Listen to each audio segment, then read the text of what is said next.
Shri Sachidananda Sadhguru Sainath Maharaj key జై. శ్రీ రమణ లీలా అమృత లీలాఖండము ప్రథమ ప్రకరణము గాథలు. చాప్టర్ 45 గాథలు. రమణుని బాల్యంలో తీసుకున్న ఫోటో లభించలేదు. చిన్నప్పుడు ఆసుపత్రి ఆవరణంలో వారి తండ్రి ఇతర అధికారులు కలిసి ఫోటో తీసుకున్నారు. అది ఉంది.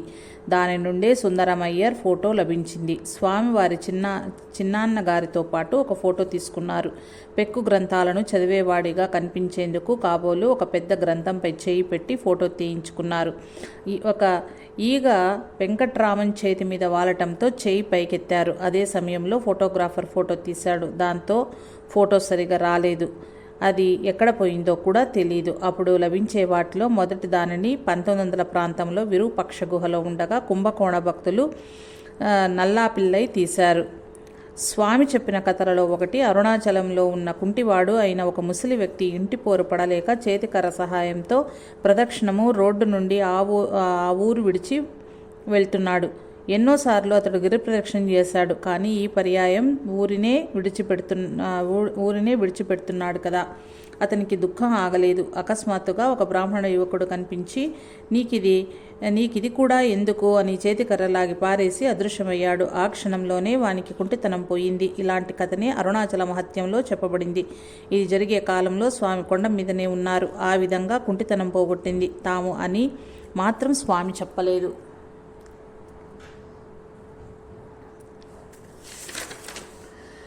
అరుణాచల కొండను దారి చూపేవారు అవసరం లేకుండానే తానే ఎక్కుతానని ఒక యూరోపియన్ ఒకరోజు భోజనం చేసిన తర్వాత ఎక్కుట ప్రారంభించాడు. సాయంకాలానికి తిరిగి రాకపోవడంతో అందరూ ఆందోళన పడుతున్నారు. స్వామి రమణ తీర్థం పడమటి వసారాలలో కూర్చుని బైనాకులర్తో కొండ శిఖరం చూస్తున్నారు. చీకటి పడే సమయానికి అతడు అలసి ఆశ్రమానికి చేరి ఒక కుర్చీలో కూలబడి తాను కొండ మీద దారి తప్పానని, స్వామి కనిపించి తనకు దారి చూపి ఆశ్రమానికి చేర్చారని చెప్పాడు. అందరూ ఆశ్చర్యపోయారు. స్వామి ఆశ్రమంలోనే ఉన్నారు కదా, అతనికి ఎలా దారి చూపారు? నేపాల్ దేశ రాజధాని ఖాట్మాండులోని త్రిచంద్ర కాలేజీ ప్రిన్సిపాల్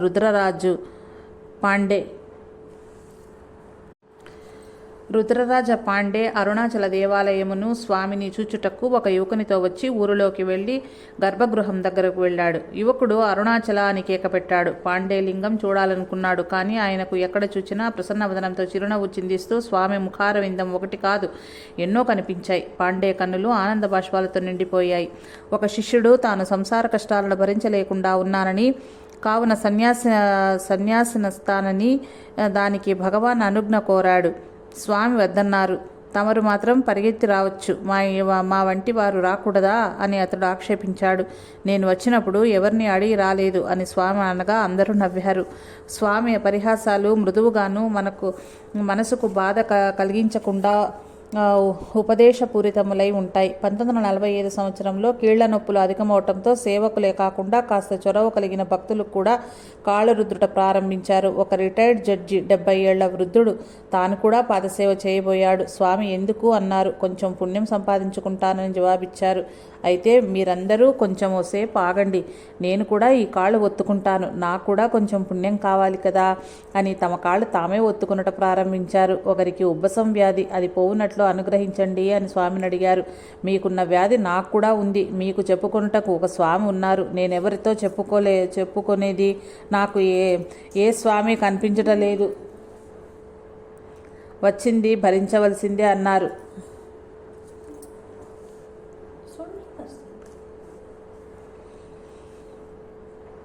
ఒక యువకుడు మోక్షమునకు మార్గమేది అని అడిగాడు. చలోక్తిగా స్వామి వచ్చిన దాన్నే వెళ్ళండి అన్నారు. అతనికి అర్థం కాక ఖిన్నుడయ్యాడు. ఇతరులు, అయ్యా స్వామి చెప్పింది సరైనదే. మొదట నేను అహం వృత్తి మనసు పుట్టింది. మనసు మూలంలో తనను అన్వేషించుటయే తాను వచ్చిన దారిని వెళ్ళటం అనే మాటకు అర్థం. దానితో అతనికి సందేహం తీరింది. రామాయణంలో కబంధుని దహన సమయంలో రాముడు లక్ష్మణునితో ఏనుగులు తమ శరీరాన్ని చెట్టుకు రాచుకున్నప్పుడు చెట్టు నుండి క్రింద పడిన ఎండు కొమ్మలను తెమ్మని చెప్పాడు. అటువంటిదే ఇది.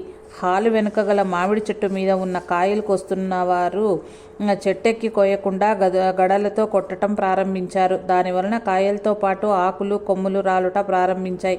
స్వామి అదే సమయంలో అక్కడకు రావటం జరిగింది. వారు దాన్ని చూచి ఇక చాలు అని ఆ చెట్టు మనకు కాయలను ఇచ్చినందుకు బదులుగా గడలతో దాన్ని బాది ఆకులు రాలగొడుతున్నారు కాబోలు. బుద్ధిమంతులారా, దయచేయండి అని తీవ్రంగా మందలించారు.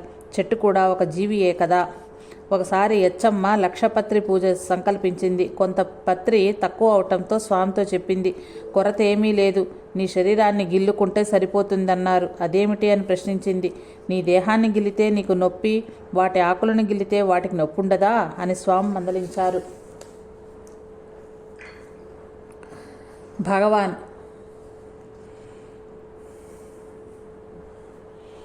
తమరు దేవుని చూశారా అని ఒక యువకుడు సూటు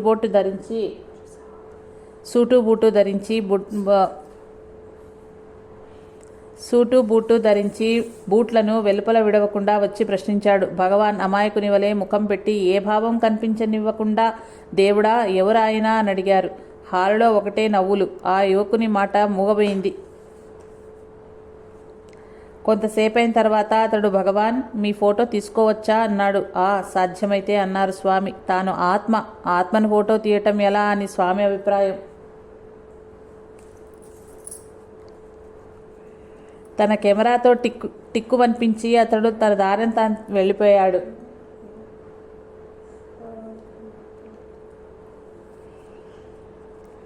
ఒక యోగి గారు తాను సూక్ష్మదేహంతో మహాపురుషుల సూక్ష్మ తేజోమండలం ఎంత దూరం వ్యాపించిందో దానిని చూశానని. బుద్ధుని తేజోమండలం 1 మైలు దూరం వ్యాపించి ఉండేదట. అరవిందుల తేజోమండలం 7 ఫర్లాంగులు ఉన్నదని, భగవానుల తేజోమండలం 3 మైళ్ళ దూరం వరకు చూశానని, ఇంకా దూరం ఉండటంతో అది ఎంత దూరం వ్యాపించిందో తనకు తెలియలేదా అని చెప్పారట. ఆ కథని ఇంకొకరి ద్వారా విని స్వామి తన సూక్ష్మమేదో పరిశీలించుకుంటే ఈ గొడవలు ఉండవు అన్నారు. స్వామి సిద్ధ సంకల్పులు. ప్రతి రాత్రి కరక్కాయ తినటం సుఖ విరేచనానికి సహాయకారి అని విరూపాక్ష గుహలో ఉన్న కాలంలో స్వామి స్వీకరించేవారు. ఒక సమయంలో అవి అయిపోయాయి.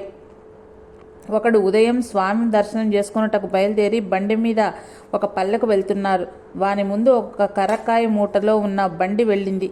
ఒక మూటకు చిల్లుపడి కరక్కాయలు దారి వెంబడి పడిపోయి ఉన్నాయి. అతడు వాటన్నింటినీ ఏరుకొని పెద్ద మూటను తీసుకొని రావటం, పళనిస్వామి కరక్కాయల కొరకు ఊళ్ళోకి వెళ్ళటం జరిగింది.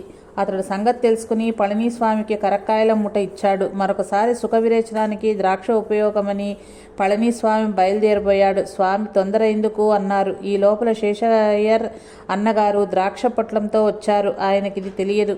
వట్టి చేతులతో స్వామి సన్నిధికి పోవటం ఎలా అనుకుని వీటిని తీసుకొచ్చారు. పరిచారకుడైన అయ్యాస్వామి, నంబియార్లకు కూడా వేర్వేరు సమయాల్లో పలానా వస్తువు స్వామికి అవసరమని తలచిన కొంతసేపటికే అవి వచ్చాయట. సుందరేశ్వర అయ్యర్ స్వస్థలం అరుణాచలం. చిన్న వయస్సులోనే రమణుని పాదములను ఆశ్రయించాడు. అతనికి ఉద్యోగ నిమిత్తం ఇంకో ఊరికి బదిలీ అయ్యాడు. రమణుని వదిలిపెట్టి దూరంగా వెళ్ళలేక అతడు దుఃఖంతో తాను భగవాన్ లేని ఊరికి వెళ్ళలేనని మొరపెట్టుకున్నాడు. స్వామి, నాతో ఎన్ని సంవత్సరాల నుంచి ఉన్నావు అనగా 40 ఏళ్లుగా అన్నాడు సుందరేశ్వర అయ్యర్. చూడండి, ఈయన 40 ఏళ్లుగా నా మాటలను వింటున్నాడు. మరి ఈయన నేను లేని ఊరికి వెళ్తున్నాడట అన్నారు. తాను సర్వవ్యాపకమని చెప్పటం, తమను శరణు పొందిన వారి భారం తమదే అని భగవాన్ ఎన్నోసార్లు భక్తుల భయం తీర్చారు. సుందరేశ్వరయ్యర్ భగవాన్ యొక్క తమిళ గ్రంథాలను ఉపోద్ఘాతం రాస్తూ ఈ గ్రంథం చదివిన వారికి అది సకల శ్రేయస్సును కలుగచేస్తుందని విశ్వసింపబడుచున్నది అని ముగించారు. దానికి భగవాన్ ఆ వాక్యమును విధింపబడుచున్నది అని దిద్దారు. శివప్రకాశం పిల్లైకి గురువు అనుగ్రహం పొందిన వారికి మోక్షం తప్పదు. వారి గురువు వారి చేతిని ఎన్నడూ విడవడు. పులినోటిలో పడినట్లే గురువు చేతిలో శిష్యుడు పడటం అని చెప్పారు. హార్టేజ్ అనే డచ్ వానికి భగవాన్ని నీవు విడిచినా భగవాన్ నిన్ను విడవడు అన్నారు. అలా అంటున్నప్పుడు ఈ అనుగ్రహం అతనికి ఒక్కనికేనా లేక అందరికీనా అని అక్కడున్న వారు అడిగారు. అందరికీ అని చెప్పారు. ఆస్బోర్న్ బిడ్డ ఒకరికి కిట్టి భగవాన్ని తలుచుకున్న భగవాన్ కిట్టిని తలుచుకుంటారు అన్నారు. ఒక శిష్యుడు చాలా దిగులుతో,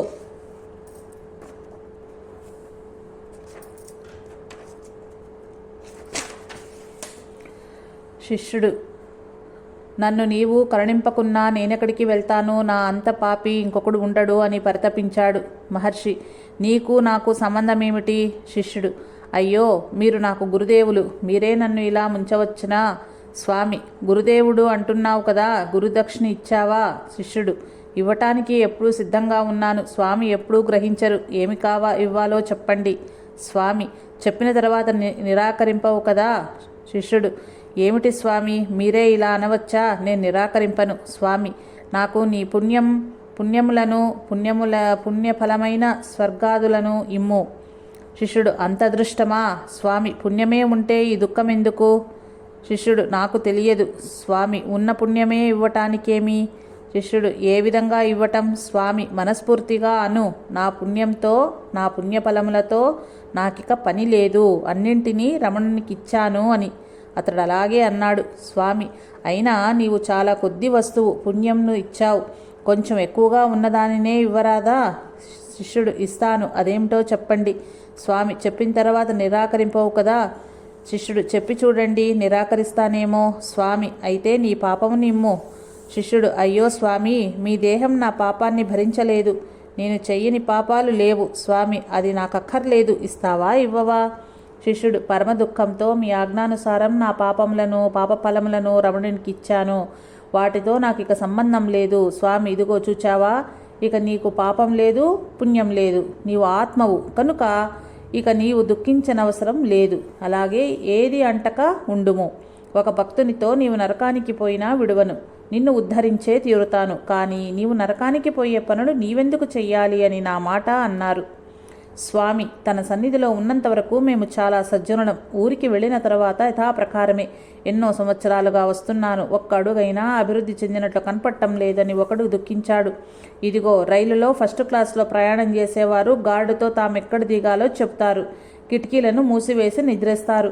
మధ్యలో లేచి అయ్యో, గమ్యస్థానం దాటిపోయిందేమో, లేక రైలు నడుచుట లేదేమో అని ఏడుస్తూ కూర్చోరు కదా. మీరందరూ ఫస్ట్ క్లాస్ ప్రయాణికులు, ఎందుకంటే గార్డుతో చెప్పి మీరు చేయవలసింది చేశారు కదా.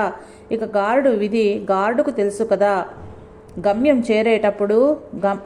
చేరినప్పుడు ఆ గార్డు వచ్చి మీ తలుపులను తట్టి మీకు తెలియజేయును అని స్వామన్నారు. ఇంతకన్నా అభయం ఇచ్చుట ఉందా?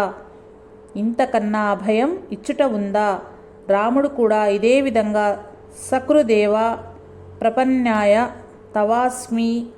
తవాస్మీతి చ యాచతే అభయం సర్వభూతేభ్యో దధామ్యేతత్ వ్రతం మమ అన్నాడు. ఇంతకన్నా అభయం ఇచ్చుట ఉన్నదా? రాముడు కూడా ఇదే విధంగా సకృదేవ ప్రపన్నాయ తవాస్మీతి చ యాచతే అభయం సర్వభూతేభ్యో దధామ్యేతత్ వ్రతం మమ అన్నాడు. జై రమణ. జై సాయి మాస్టర్.